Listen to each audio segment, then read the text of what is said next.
May astig tayong desktop fan, guys. Tignan nyo naman, syempre, babae ako, kaya ka naman kulay pink yung pinili ko. Eto na pala. So, ayan siya, guys. I love it. Guys, ayan siya. Ito yung on. Ayan, umiilaw na. Ay, open na. Hindi umiilaw, no? 2, 3, 4, 5, hanggang 5. OMG. Tapos, pwede siya pailawin. Ah! Ayan siya, guys. Umiilaw nga. Ang ganda. Astig. Paiba-iba. Ala! Ilaw. Tapos, ayan siya, guys. Malakas po siya, guys. Malamig. Malamig yung kanyang ano. OMG, grabe, ang ganda. Off. Alam, may kulay pink. Ang dami palang ilaw nito.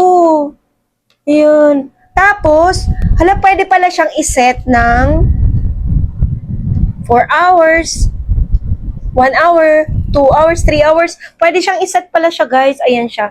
Kung ilang oras mo siyang paganahin. O, diba? Sabi ko sa inyo, astig talaga itong mini fan na to. Tignan nyo naman. I love it. Pwede siya pa ganyan-ganyan. O, ikaw na lang mag-ikot kasi hindi po ata to, ano, ayan, off. Hello. I love it. Ang ganda. Malakas siya. Kaya naman, sabi ko sa inyo, guys, astig talaga to. Ayan, naro-rotate siyang pa ganyan-ganyan, guys.